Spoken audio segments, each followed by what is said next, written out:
La parole de Dieu est un trésor inestimable. Ne laisse pas ta Bible fermée. Oh non, non. Lis-la, médite-la, nourris-toi. Lis-la, médite-la, nourris-toi. Bonjour. Aujourd'hui, j'aimerais vous parler de la résurrection en partant du texte de l'Évangile de Jean, chapitre 20, à partir du verset 19, un texte que je vous invite à relire. Vous y verrez que ce récit commence donc le jour de Pâques. De bon matin, nous est-il dit, Marie de Magdala, Pierre et Jean, disciples de Jésus, ont vu un tombeau vide. De Jean, il nous est dit qu'il a cru, et de Marie, qu'elle a eu une apparition de Jésus-Christ. Ont-ils pour autant réussi à convaincre les autres disciples? Eh bien, il semblerait que non, parce que la résurrection ne va jamais de soi. De toute façon, les disciples semblent pour l'heure avoir une autre préoccupation, un souci bien plus pressant, celui d'assurer leur propre sécurité. Ils craignent en effet d'être inquiétés par ceux qui ont rejeté le Christ. Si l'on a tué Jésus, pourquoi ne va-t-on pas tuer aussi ses disciples? Alors, ils ne quittent plus la maison qu'ils occupent. Et non seulement les disciples ne la quittent plus, mais ils s'y enferment, nous dit notre texte, à double tour. Et là, dans leur enfermement, dans ce lieu où personne ne peut les rejoindre, Jésus-Christ pourtant leur apparaît. Tout à coup, il est là, dans cette maison verrouillée à double tour. Or, l'Évangile nous rapporte qu'il s'est rendu présent d'une manière inhabituelle. Comment? Nous ne savons pas. D'ailleurs, autour du tombeau vide lui-même et de l'événement de la résurrection, bien des choses en fait dépassent notre entendement. Et il est difficile de percevoir tout cela avec notre seule intelligence. Ce qui est certain, c'est que les apparitions de Jésus-Christ ne se donnent pas à voir comme des faits objectifs, mais comme des témoignages de la foi des disciples.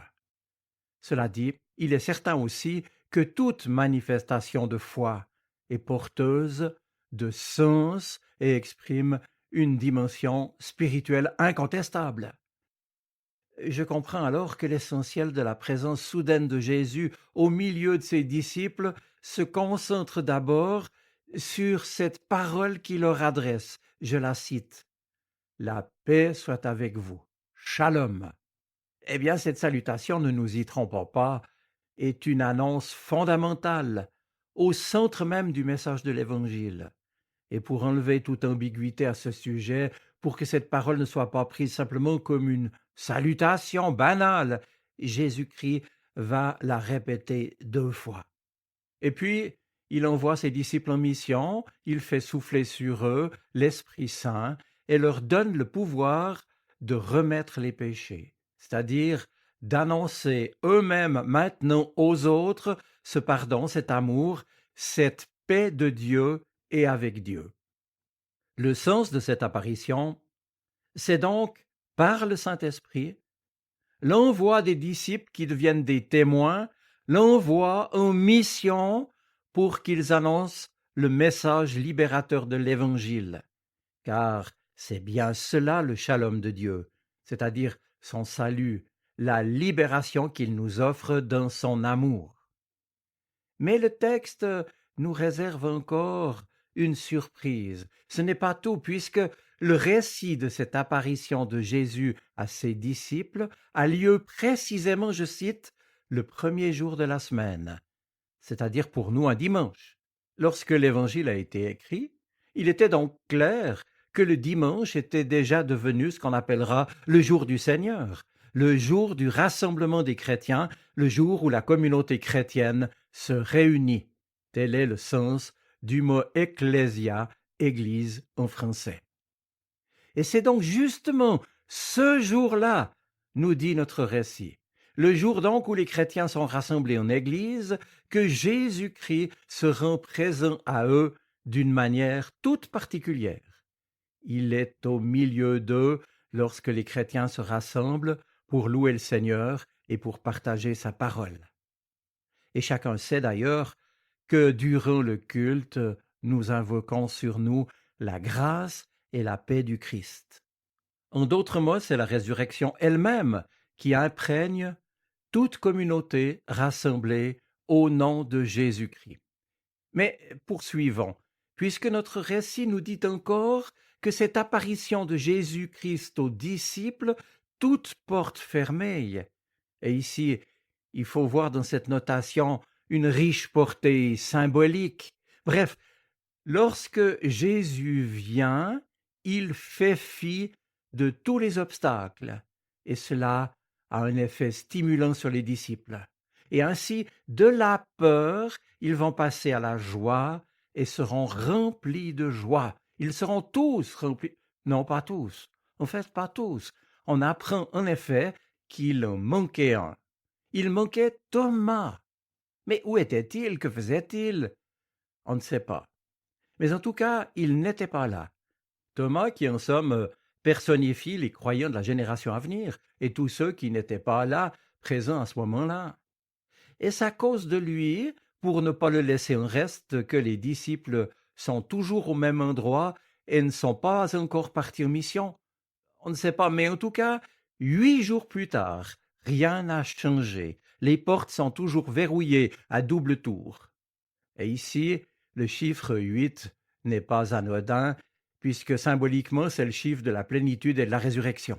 Et c'est alors que tous les disciples, à ce moment-là, Thomas compris, ont une nouvelle apparition. Et là, la suite du récit nous précise expressément que lorsque Jésus apparaît à ses disciples, il porte alors la trace des clous. Une manière pour l'évangéliste Jean de nous montrer le lien indéfectible entre la crucifixion et la résurrection. Jésus ressuscité, c'est Jésus crucifié. Le crucifié, c'est le ressuscité. Et à ce moment-là, pour la 3e fois, Jésus répète cette salutation. Shalom, la paix soit avec vous.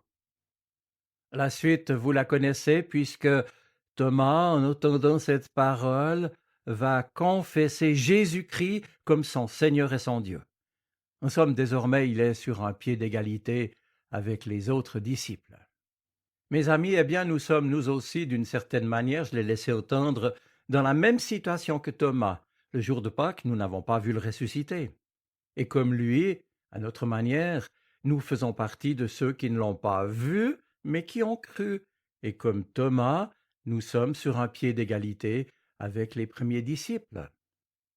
Eh bien maintenant, avant de terminer, j'aimerais encore insister sur le fait que, comme le Christ a pu rejoindre les disciples dans leur maison verrouillée à double tour, et cela pas qu'une fois, il peut encore aujourd'hui nous rejoindre dans nos enfermements à chacun. Rien ni personne ne peut nous séparer de son amour. Eh bien voilà, j'espère vous avoir fait comprendre par notre récit que les apparitions de Jésus ressuscité à ses disciples n'ont pas leur fin en elles-mêmes, mais qu'elles visent à les envoyer pour qu'ils annoncent la bonne nouvelle de sa mort et de sa résurrection. Oui, souvenons-nous dès lors qu'aujourd'hui, le Christ par le Saint-Esprit nous envoie, nous aussi, comme ses témoins, pour annoncer le message que nous avons nous-mêmes reçu, le message libérateur de l'Évangile. Je vous souhaite une bonne semaine. Soyez bénis. Amen.